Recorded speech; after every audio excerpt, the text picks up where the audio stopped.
And welcome to another episode of Experts Speak. I'm Michael DeLon. Thanks for joining me. Today I'm talking with Caleb Roche. Caleb, thanks for squeezing me into your schedule, man. Thanks, Michael. I feel like it's the opposite. Thanks for squeezing me into your schedule. This podcast is so hard to get on. I mean, I had to pay $30,000 and I had to wait 3 years to get in. So the pleasure's all mine. Well, I'm glad you're here because when you build a well-oiled machine, buddy, it works. So just kidding. So Caleb runs a company. He's a marketing consultant that is a little bit different. That's why I'm glad that you're here, because there are, I don't know the last time I Googled marketing consultant, but I think there are probably, 6.2 billion of them on earth. And they come in all, stripes and colors. But Caleb does a little bit different things in that he's not just a strategist, but he and his team can help you actually implement and execute what they come up with. Because as entrepreneurs and business owners, that's not always our strongest suit. And we don't always have teams of people who can take these wacky ideas that we have and say, all right, go do it. But Caleb and his team can help do that. So Caleb, that's what I want to talk about. Tell us, as we get started, man, how did you get into doing what you're doing? Yeah, it was, we could start with birth. So I was born, and just kidding. So it all started with, I was about 15 at the time and thought I wanted to be a lawyer. So I was a big fan. My parents pushed me into kind of on the job experience, get used to the industry that you want. They did a great job of, encouraging me to get exposure to make sure it was something I wanted before I dedicated my whole life and career and education towards it. So I got some exposure in both criminal and oil and gas litigation, and realized very quickly that that was not the thing that I wanted to do. I had this picture that, Matlock, or, these Suits, the TV show, that all you basically do is you talk with clients and you show up to the court case in your nice suit, you talk to the judge, negotiate a plea bargain, or you do X and you make a lot of money and you call it good. Well, then what I realized was not only is it mainly, writing and research, which isn't a bad thing, but you spend a lot of time in your, if you're wanting to make career progression, you spend a lot of time away from your family. You kind of sit behind an office most of the time. It's not very rewarding. So I pivoted and decided, well, I've always wanted to go in business. I really enjoyed looking at the behavioral side of things within marketing. So I would sit there when I was younger and say, like, why do people do these ads? Like, there's got to be more to it than just they put a nice picture on. There has to be some sort of behavioral instinct that they're pulling us in from, on the marketing side. So that always interests me on what makes people tick and make purchases, especially when you're getting people in different environments, different worlds, and finding that little niche. And so that's where I went to college for. I got my degree in marketing within, the business side of things. And I started working for a company called Inspire Brands. They own Dunkin' Donuts, Jimmy John's, Sonic Drive-In, a couple others. And I started working in market research. So I was within their consumer insights division, which basically looked at any products that they were developing, any marketing strategy. We would actually run it through and see, okay, if we're going to implement, let's say tipping on the app on one of the platforms, how do we do it properly? Do we implement it, after someone orders? Did we do it on the screen? What are the implications? Do people feel pressured to tip? So little things like that. And on the product side, is this burger too salty? Or does the combination of the triple dog cheeseburger are the 3 corn dogs too much to throw on a hamburger? So we would test that within market research. And within the 2 years that I worked there, I started consulting on the side because I found a need between this big divide between small business owners and mid-level businesses and these large corporations, where large corporations, they have organizational resources to be able to go in and hire a McKinsey or a BSG and pay $100,000 for a 5-page PowerPoint deck, maybe a little bit more, where they analyze and they say, well, based on our recommendations, you should increase profit by, allocating a little bit more resources to systems and providing a better marketing strategy. And so I found this disconnect where small business owners are never going to pay $100,000 for a 5-page deck, but they're not getting the exposure to these large businesses or these large strategy consultants to where they don't know where to turn with their business. And so I started kind of moonlighting on the side, my side hustle per se, as the guru say. And so started doing that to where I provided strategic, services for very small businesses. And it was very small. I was charging like $250 to $500 a month and thinking I was so cool doing that, to where it got within 2 years during COVID, where I actually made more money doing that than working full time. And what happened was we had a baby and I got married and, all this stuff. And so before you know it, the 80 to 90 hour weeks between the two were a little bit hard to manage. And my wife was not a big fan. So I decided, I looked at her and said, hey, we've made more. This seems to be a sustainable business. Still not for sure on that piece, but we're going to continue to hoping and praying that it is. Yep. So I ended up moving full-time into a marketing consulting, like having my own firm. And we've grown from that point to where we service now your smallest small town Oklahoma boutique, where they're not this big corporation, all the way to, we have a couple international corporations that we're helping, all on kind of a broad range of expertise. But what we've done is we've really specialized in providing consulting services, being that BSG. Obviously, we don't have the BSG level of experience, but we provide that level of service without the extreme price tag that it comes with. Very cool. Very cool. I like it. So let's just dive deep into small business, right? And let's look at a typical business owner, solopreneur. Maybe he's got one or two people on staff and they're struggling with marketing because that's not what they were schooled in, right? They're attorneys. They've been in an attorney school. So now they're attorney. They've got a couple paralegals, but they need to do marketing.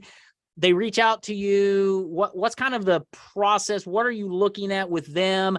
How do you help a small business owner go from, I'm struggling, I know I need to do some stuff, but I don't know what to do, to the end of the day, 30 days, 90 days, a year later, whatever, you've got this well-oiled machine. What's kind of that process? What are the struggles that business owners are going through? What do you help them with? So we find on our piece of, before that initial conversation starts, we found a big need for businesses to where they deploy a lot of resources in aspects or companies that kind of overpromise and underdeliver. So our typical business has had between 2 to 4 bad experiences within the past year with different marketing companies, which is really fascinating to us because we've noticed that there's been an uptick, and I think it's most industries, to where a lot of people get into the industry, they have conversations, they oversell, they find something that they can tag on to, say, we helped one client get $150,000 of revenue off of $500 that they spent on ad spend, which obviously can happen, but it's a unicorn situation. Right. So what we found is a lot of small business owners, they get allured by these promises, and marketers are really good at over promising and under delivering, especially like within our systems, we've had to make sure that we live on that promise of under promising and over delivering, because system wise, you have to, ensure in that piece. But what we found is there's a lot of people that set the wrong expectations with their clients. So 3 months later, they're expecting to spend, let's say, $5,000 over the course of 3 months, and they're expecting to get at least the return back, if not more. And sometimes that can be successful if you are running ads or you're doing something. But if you're looking at hiring a consultant to just spend 1 month looking into your business, doing some sort of audit, and then kind of fixing things, your website, your ad copy, your copy on your website, any pictures that you have, you might not foresee revenue for the next 3 to 6 months. And so we've had this, a lot of our clients have this disconnect between spending money and needing to make that money right back, which we understand. We're a small business too. So we've seen a lot of businesses struggle with the investment piece of marketing. Obviously, you want to be smart with your resources. You never want to put your business in a bad position. But the thing that we like to talk to our clients about is say, if you go to your financial advisor and you say, hey, I've got $1,000 that I want to invest with you, and by the end of this year, I want to make $20,000. Your financial advisor is probably going to laugh at you. And if your financial advisor says, heck yeah, we can do that, I can promise that, you should probably find a different financial advisor, because you should probably run from that. So we view the marketing the same way. When we're dealing with clients' ad spend, this is an investment the client is making. And so we make that conversation of be strategic in what you're doing. So that's the first need that we see with clients that they're facing, is they don't know where to turn. They do a Google search, they go to the best ad that gets pushed out there. They're seeing these crazy results. So-and-so sold X from that. And they're not having a conversation about what fits within their business. It's a one size fits all approach. It's a template-based strategy. So what we have is we've identified that, all of these small business owners struggle to find the right firm. They're hiring people based on promises and not based on the relationship. So the first step of any good marketing consultant, in our opinion, is learning about the client and what they're actually doing and what's performing well and what isn't. So most of our engagements, we sit down with the business owner and we get to know them on a personal level. We are very close acquaintances with most of our clients.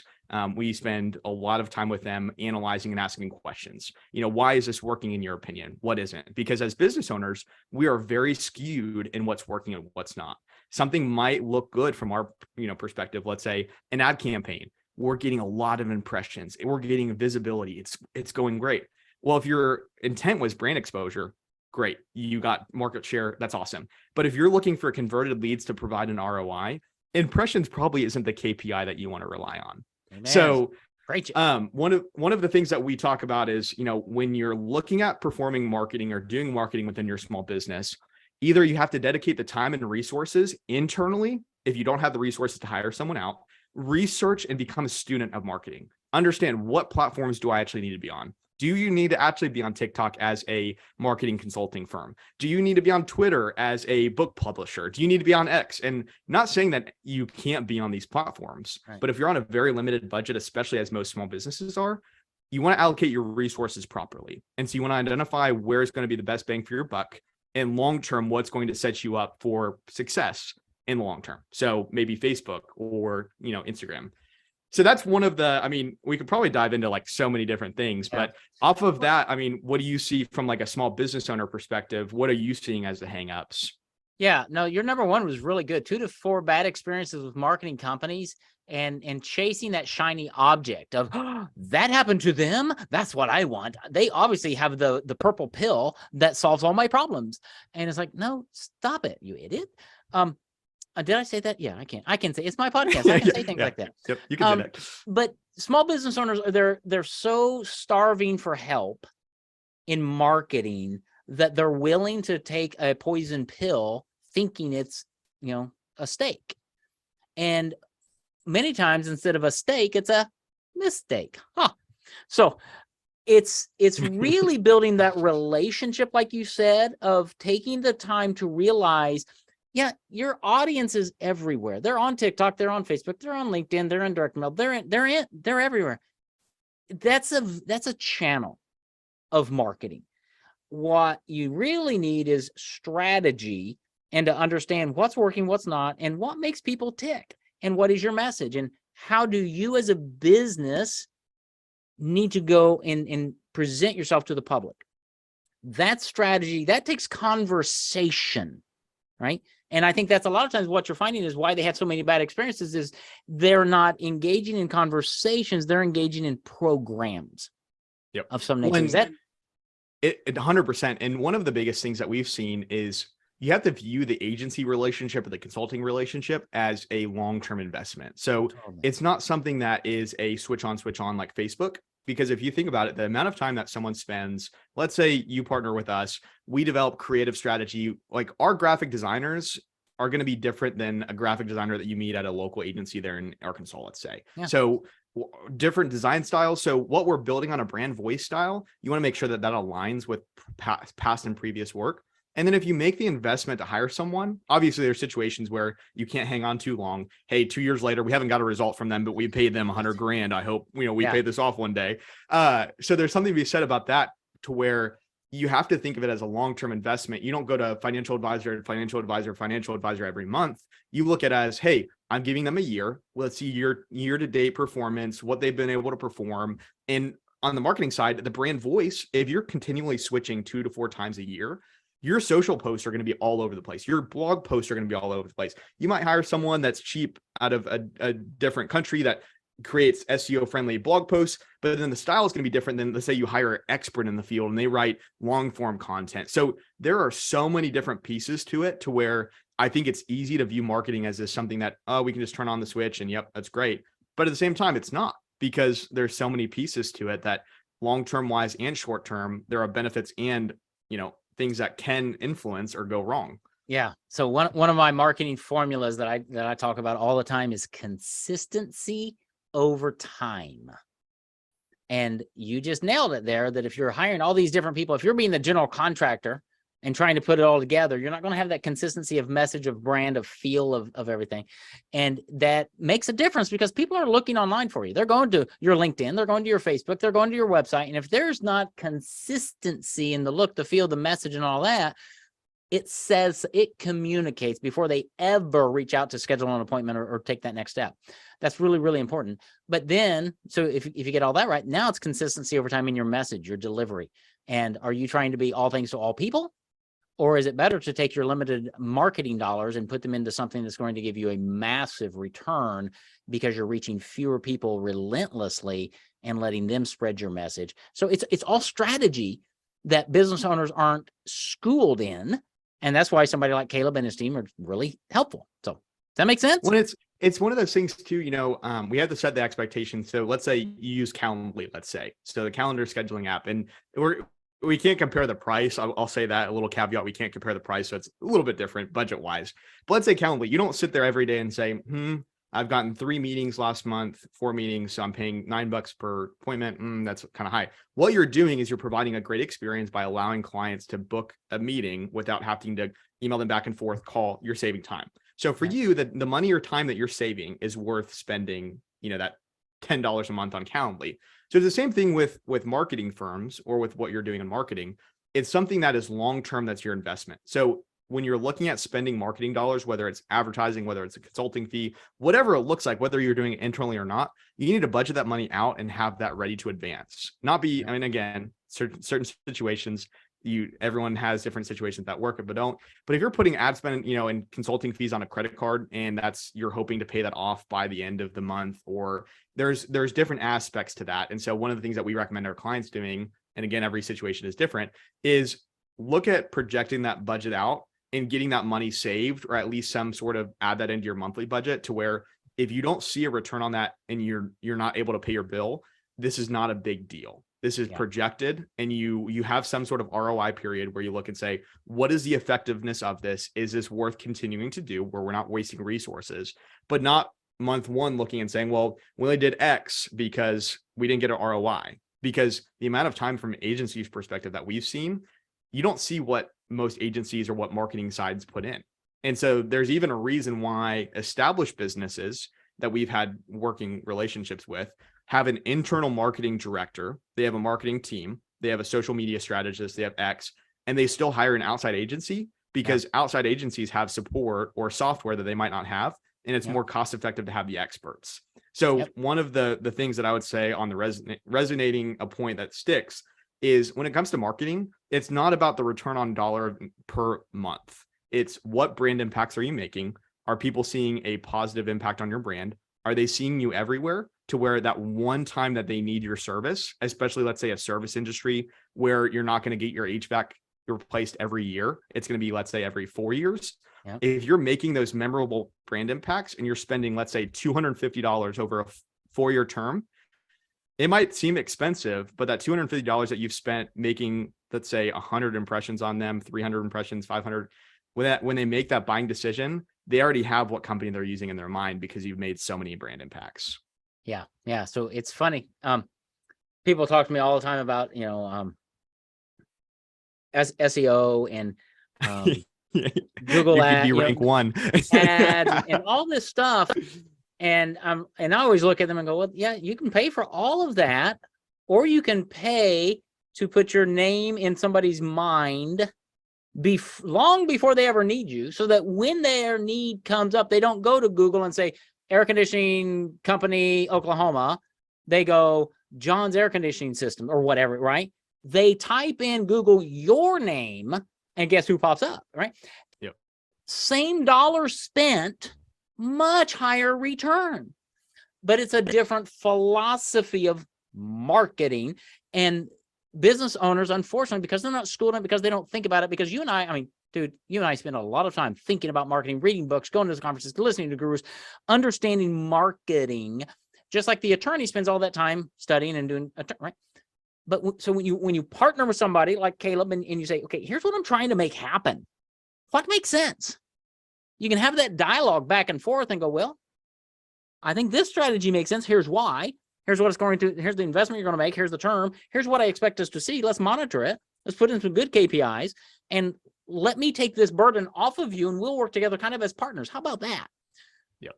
Wow. There's a novel idea, right? Weird. Why would we do that? That sounds terrible. I don't know. That sounds like a terrible idea. Well, and speaking on that, and I might be tooting, an agency horn a little bit, and this might sound salesy, but truly, if you think about it, if you're pricing someone's services and going off the initial price, that's a dangerous road to go on, because sometimes cheaper is a little bit, better for a budget situation. But long-term wise, if you're seeing the value from a company, and especially on the marketing side, the amount of hourly billings, it's just insane. You look at a lawyer and you look at like $250 an hour, and they're like 3-year associates, and you're like, why am I paying $250 an hour? And then you go to a business owner and they're scared about the legal implications. Oh, we need to hire an attorney and $1,500 for a contract. They'll go to a marketing company with 20 years of experience with a partner, and they have several strategists, and they'll say, I want to spend less than $1,000 a month on your time. And you think about that, the amount of time that someone has, from a consulting firm's perspective, we have to spend at least 8 hours the first month. And that's like the lowest possible time that we spend on a brand, looking at online impact, social media, what competitive space looks like. That's just 8 hours. And at $1,000, that's $125 per hour just for research for, let's say, a 20-year. So there are, on that piece, there's a lot to be said, and we could go into a rabbit hole on that piece. But that's why they've had 2 to 4 bad experiences with marketing companies, because they're basing everything on price. And it's like, no, it's a dumb idea. I talked to a prospect yesterday, and one of the first things out of mind is like, well, I came to you, somebody said you're really expensive. I said, well, yeah, I am. If you're looking at cost, I'm wicked expensive. But if you're looking on return on investment and business growth, I'm one of the cheapest things around. Yep. Exactly. What are you interested in? Well, I think shifting it too, because a valued partner, we talk about marketing as the Facebook ads, the SEO, the website, but I think from the consumer behavior piece, we're not talking about experience as a marketing side as well. What is the experience that you're, because that's another piece that I think is really important to talk about on the marketing strategy piece, is not only is it the acquisition of customers, but how are you providing an exceptional experience to your clients, and how are you retaining? Because as we know, it's cheaper to retain than acquire. But if you're acquiring all these businesses, you're getting all this money back ROI, that's great. But if you're not keeping them, your ROI is going to be way lower in the long term, unless you build out those systems to where you have a retention model to where that $25 that you spent for a $100 purchase, your margins drop. Holy cow, that's sad. But when they make that next $100 purchase and you haven't had to spend a single dollar on them, or a very minimal amount of money, wow, that makes a big impact. It does. So today, my Caleb, my son, is at Disneyland in California with his wife. So the question is, why can Disney charge 6 times more than Six Flags when they're both amusement parks? Or Johnny's amusement park and fun in small town Arkansas. Totally, right? And it's because of the experience. The retention rate of Disney is off the charts. It's like 87% repeat business. They charge an arm and a leg on everything, and people leave there going, I can't wait to come back. And it's like, how do you do that as a small business? It's because of experience. It's because you realize it's the lifetime value of a client. And that one initial sale is just an initial sale. There's lots more to be had and lots more experience that you should be giving. How do you put that into your marketing budget? Because when you do that, guess what? A friend of mine runs a carpet cleaning business, okay? Out in the Northeast, carpet cleaning. How boring is carpet cleaning? Probably the most profitable he comes in, he walks in.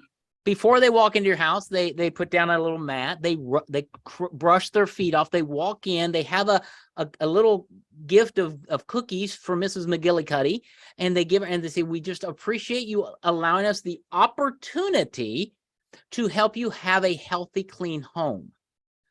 Well, that just changed everything. How many carpet cleaners come in with cookies, right? And so he's built experience through his entire thing because he used to work at Disney. And I thought, that's just like brilliant. How could any business owner put little pieces like that into your process? Because when you do that, guess who she's telling her neighbor? Hey, you see what my carpet cleaner just gave me? Really? I want a carpet cleaner like that. Yep. Referral. Well, if you deliver on the experience too, I mean, in fact, it comes up in conversation. Oh my gosh, not only did I get a great carpet cleaning, but look at what they did for me. And then you're like, oh, well, I want cookies. I want a great carpet cleaning experience. So I might pay $25 more, even though the cookies probably cost him $2. He's, I forget what he said, but he's like 37% higher than his closest competitor in price. Yep. And he's turning business away. He's like, it's not rocket science, folks. So marketing is a whole lot more than what most business owners understand. And that's why we need people like Caleb and your team to come in and not only strategize, but help implement and execute, because business owners aren't even great at that. But you've got a lot of background and things. How can, because we could be here, you and I could be here for all day. Okay. We just couldn't. We're not going to be. I thought we were doing a 3-hour podcast. No, dude, you only bought the $30,000 podcast. You should have bought the $100K one. Can I write you a check right now? I'll take a credit card. Absolutely. Because credit cards don't bounce. But How do people, I mean, business owners are there, hopefully they've had fun, because I've had fun. I've learned some. Where do they go to find information about you? How can they find out more about you to go, all right, I'm looking for somebody because I don't want another bad experience? Yeah. So people can go to our website, crocheconsulting.com. It's CROCHE consulting.com. There's a lot of information about there. There's some great blog posts, but we have what we consider to be a 30-minute free consultation. On that free 30-minute consultation, it's a no obligation, no sales call. So you come to us, we can talk about whatever you want. If you want to talk about ad strategies and hear about our secrets of what do we need to do, or, hey, we're spending X amount and you need suggestions, we're happy to have that conversation and provide you in the right direction. Because what we've seen is the reputation that we've built has led us to the position that we're at. So, when we don't want to come in there and say, well, you need Facebook ads, and who's really good at Facebook ads? We are. So that's where you need to throw your money. We need to hire you. So one of the things that we want is we want clients that work well with us. So when we have a great experience and we can deliver on that, that's when clients come back. So what we do on this calls, we talk about your business. We can talk about anything with marketing that you need help on. And if you want us to talk about our service offerings, let us know. Happy to talk about that, how that fits. But at the end of the day, if we spend 30 minutes helping you grow your business, we see that as success, even if we don't make something from that. So feel free to schedule that. We typically have like a calendar invite on there, so you can, choose a day that works for you, works with our calendar. So we'd love to talk to you a little bit more about that. That is awesome. I'm going to put that link in show notes. It's crocheconsulting.com. And obviously you can tell they kind of know what they're talking about. So it's not just marketing ideas, it's strategy, it's execution, it's implementation, it's accountability, it's growth. At the end of the day, we all know we have to do marketing. And most business owners just kind of go, I hate marketing. That's why you need to reach out to Caleb. If you find yourself struggling in marketing, you owe it to yourself and your company to reach out to Caleb and his team, crocheconsulting.com. Have a conversation. See if maybe they can stop that spinning wheel of bad marketing experiences by finding somebody you can partner with who can actually help you do marketing done right. So Caleb, thanks, man. Thanks for being here. This has been a fun I appreciate you having conversation. me on. Thanks for the smaller package, and we'll talk about the credit card later. And if you want an idea for this, for a podcast episode title, might be how to get 1,000% return on investment your first month in marketing, because we definitely guarantee that for our clients. So maybe if you want to throw that in there, more. I love that. I love that. All right. Thanks, buddy. Thanks.